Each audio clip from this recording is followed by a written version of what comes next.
This is the 2023 Chevy Tahoe. As you can see, it's a beautiful looking truck. In this video, I would like to open the hood and see what's under there. Let's open the hood and explore it. This is the LT trim with a 5.3 liter V8 engine, and the layout is really straightforward. It's kind of similar to previous generations.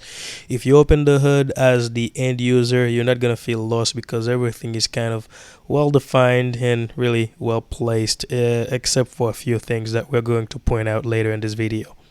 On the right side or passenger side, we have the dipstick with a yellow handle to check your engine oil, and gone are the days where you had a dipstick to check your transmission fluid.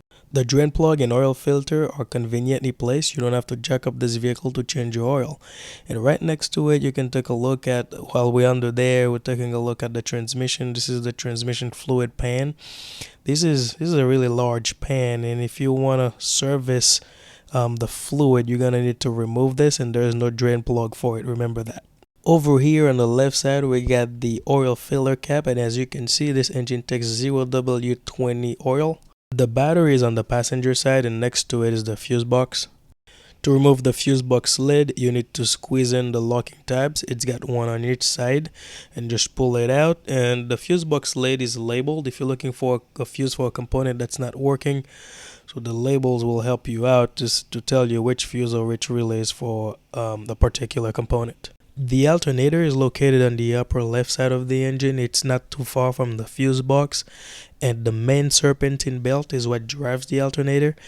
Bear in mind that this engine has two belts, and the main one is what drives the alternator. And when it comes to replacing this part, it's not really that hard since it's located on the upper left side of the engine. The AC system uses the new refrigerant. It's the 1234YF, and it looks like we can use 3 different PAG oils. Talking about AC system, the low and high side ports are very easily accessible. They're on the left side of the engine compartment, and you don't have to put a lot of effort into locating these ports. And either you want to add refrigerant, remove refrigerant, or even check pressures, they are very easily accessible. The engine coolant reservoir is on the driver's side, and it's right next to the engine air filter box. And underneath that engine coolant reservoir is another reservoir. It's the brake fluid reservoir.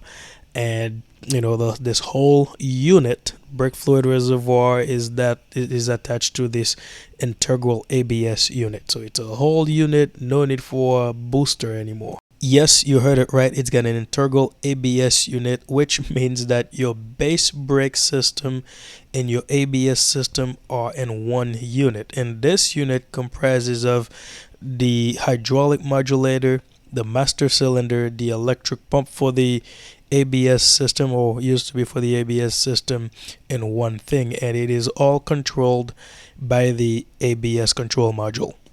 Usually when something fails in an integral ABS unit, you're gonna have to replace the whole thing, and it's very expensive. I hope they don't have any early failures in these, or TSBs or recalls on them. I hope it's a solid unit.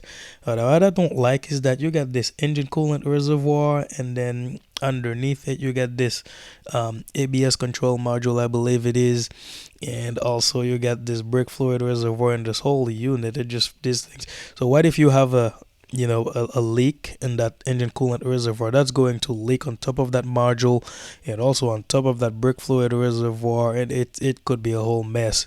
So I hope I'm wrong in this whole predictions, and but all in all, I think that's a really nice engine bay. This is it for what's under the hood, the 2023 Chevy Tahoe. I want to thank you very much for watching it, and I'll see you in the next upload.